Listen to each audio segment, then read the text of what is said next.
A lot of times I just get on here and rant and rave, but I'm going to talk about something that is important to me, and I tried to organize my thoughts a little bit more, and I'm going to try to be a little more polite with a couple of exceptions. This is a plea to honest-to-goodness liberals out there. The classical liberals, the genuine leftist-center liberals that believe in free speech and due process. The type of liberal that treasures liberty and logic and true equality. If you call yourself a liberal, but you believe speech should only be free when it's non-offensive, if you put social justice above freedom, if you believe we should have laws making some forms of speech a hate crime, if you believe that certain groups should be treated differently than other groups, if you believe you can make an argument and then claim to be the victim of hatred when your argument is questioned or ridiculed, then you can fuck off, because I'm not talking to you. I'm only talking to the genuine liberals that understand freedom and have a rational discussion, the ones who are emotionally and intellectually mature. I know by saying fuck off, I come across as not being mature. I know I say a lot of things that are unpleasant and immature and rude. I use words that are not considered acceptable anymore, and I always will. I do it for a reason.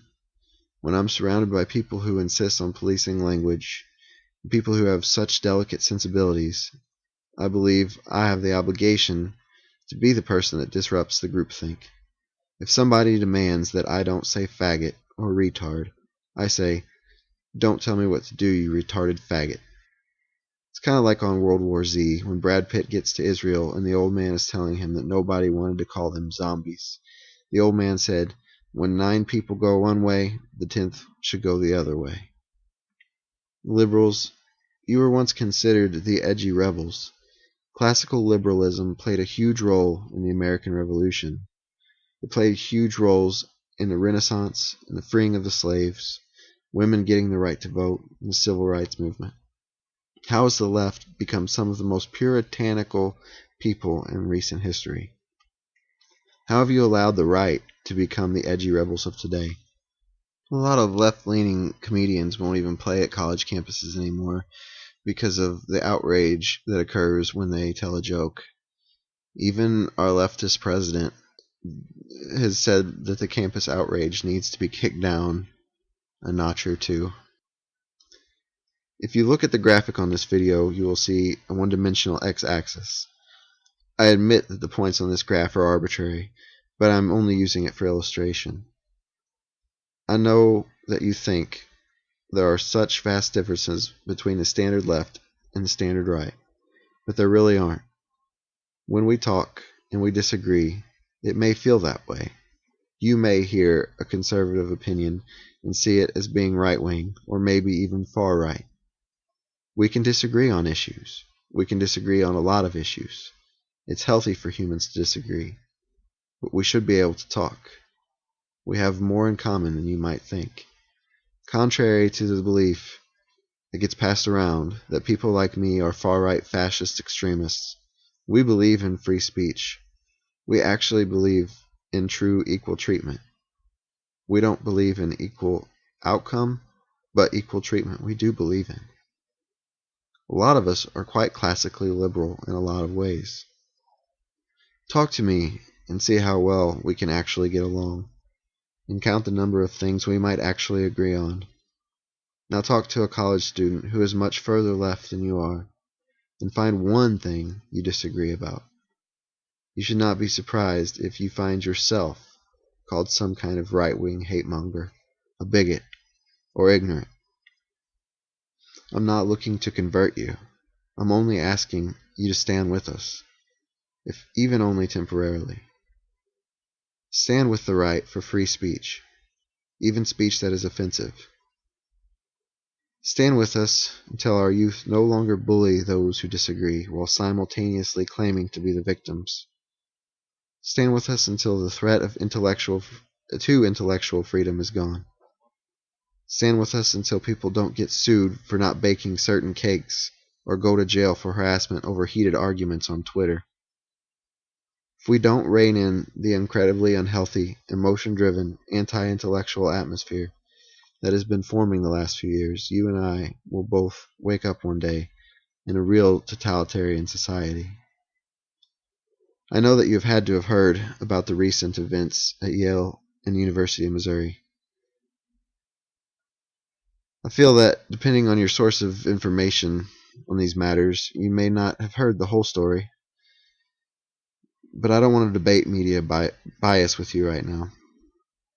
At Yale, a headmaster's wife responded to a memo that told people to be careful to choose Halloween costumes that would not offend anybody.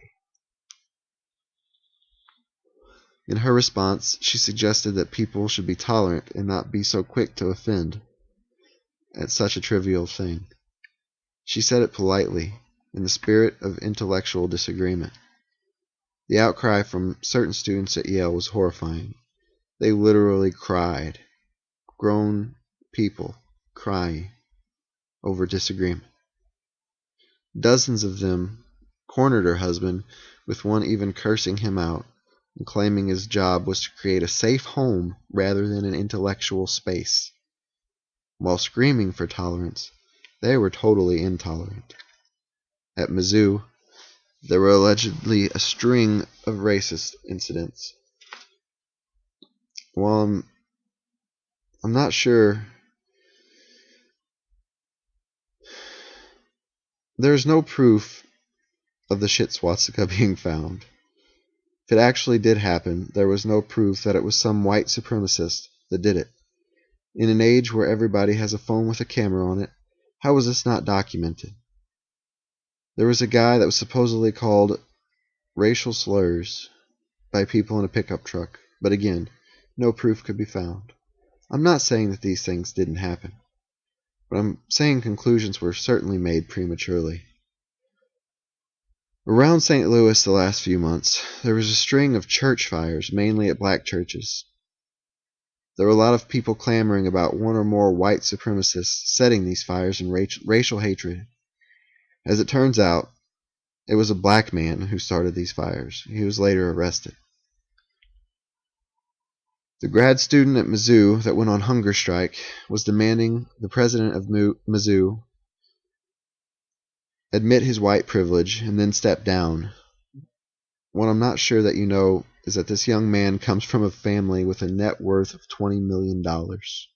You and I certainly don't come from that sort of privileged background, do we? He was also known to be agitating in Ferguson when the riots and protests were happening there. The guy called racial slurs sent out a tweet yesterday claiming that the KKK was confirmed to be spotted on campus. The claim was soon debunked, and he retracted his statement.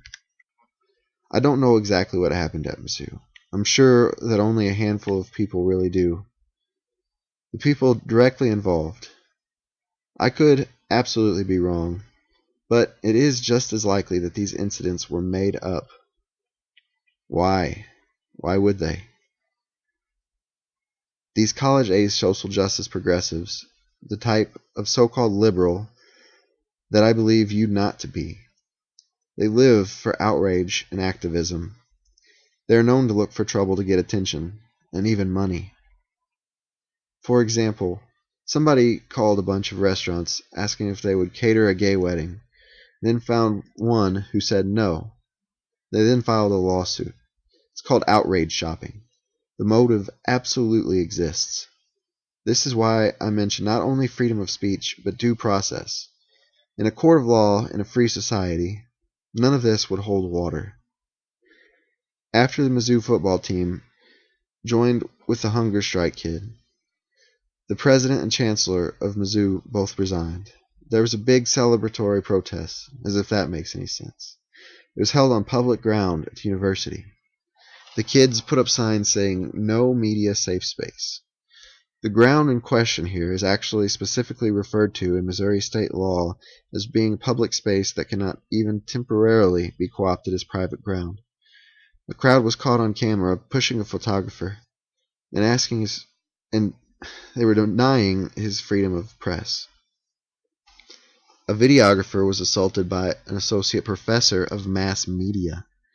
She told him to leave and then tried grabbing his camera, then called for quote-unquote muscle to help remove him.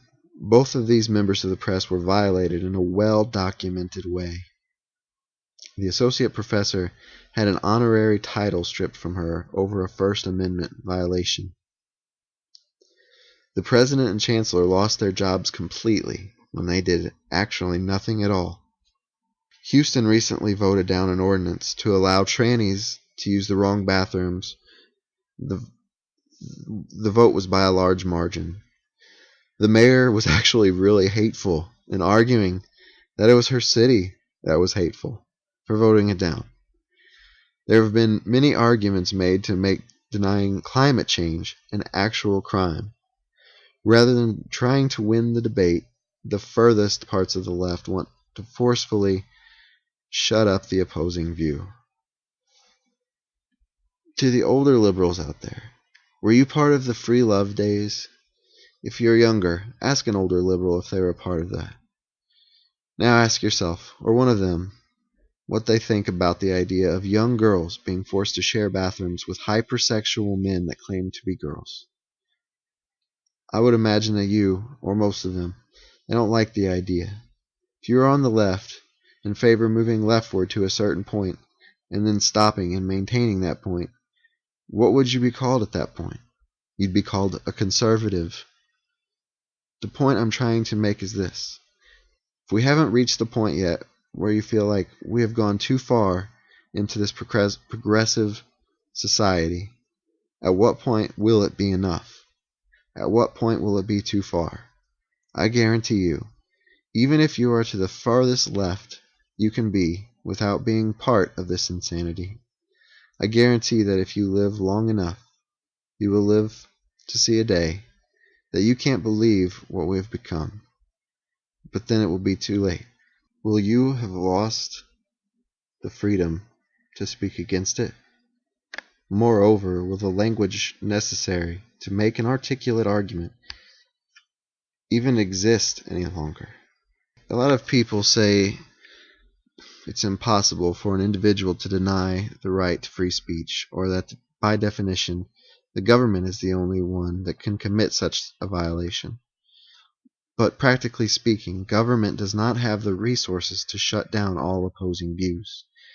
In the totalitarian societies that exist or have existed, the people police the thoughts and speech of one another, and the results get passed up the chain to government.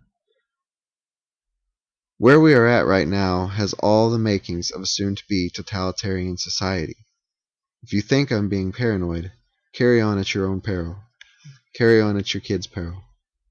We don't have to agree about climate change right now, or welfare, or abortion, or immigration, or gender roles, or any of that. But please, I ask of you, can we stand together on the issue of total, absolute freedom of speech and due process and intellectual discussion? Can we agree that one person's rights don't end where another person's feelings begin? Can we bring the atmosphere back to that of an adult society? Please, just think about that.